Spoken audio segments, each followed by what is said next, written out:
जब भी हमें कोई कार्य सौंपा जाता है तब अक्सर हम अपनी कमियों या हालातों का रोना रोने लगते हैं, लेकिन आज जो कहानी मैं आपको सुनाने जा रही हूँ वो हमें ये सिखाती है कि बाधाएं हमारे दिमाग में होती हैं, हमारे शरीर में नहीं। नमस्कार, मैं हूँ शिखा सुनील। जो कहानी मैं आज आपको सुनाने जा रही हूँ वो है अरुणिमा सिन्हा जी की, जो दुनिया की पहली दिव्यांग महिला हैं जिन्होंने माउंट एवरेस्ट पर फतेह हासिल की थी। अरुणिमा जी एक नेशनल लेवल की वॉलीबॉल खिलाड़ी हैं। 2011 में वो ट्रेन से सफर कर रही थी और तभी कुछ लोगों ने उनकी सोने की चेन खींचने की कोशिश की थी। उन्होंने इस बात का विरोध किया था, तो जो अपराधी थे उन्होंने अरुणिमा जी को चलती ट्रेन से बाहर फेंक दिया था। दूसरी पटरी से गुजर रही एक ट्रेन उनके पैर के ऊपर से निकल गई थी। पूरी रात वो कटी हुई टांग के साथ पटरियों पर पड़ी रही। इस दौरान लगभग 49 या 50 ट्रेनें उनके पास से गुजरी। रात में चूहों ने उनके जख्म कुतरने शुरू कर दिए थे। सुबह हुई, जब उन्हें अस्पताल ले जाया गया तो उनकी जान बचाने के उद्देश्य से उनका एक पैर काटना पड़ा।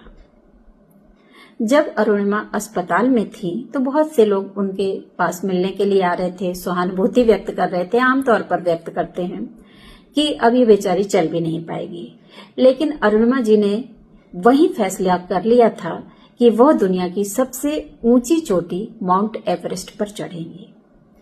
अब लोगों को जब ये बात पता चली तो लोग उनका मजाक उड़ाने लगे कि ये चल भी पाएंगी कि माउंट एवरेस्ट की चोटी पर चढ़ेंगी।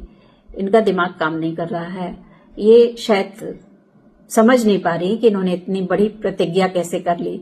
लेकिन अरुणिमा जी की दृढ़ प्रतिज्ञा पर इन सब बातों का, इन सब व्यंगों का कोई प्रभाव नहीं पड़ा था।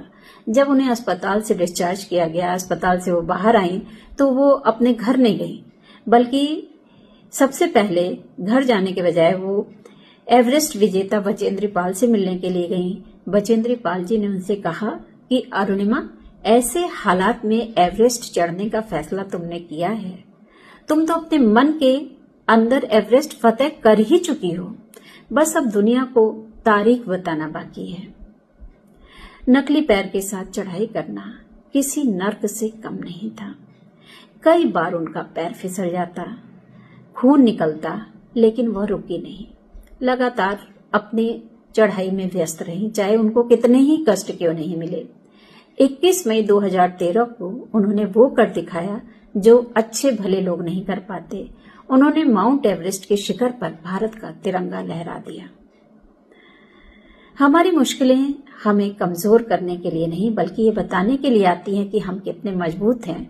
इस कहानी को सुनकर आपको जरूर मन में ये बात आएगी, क्योंकि हार मन से होती है।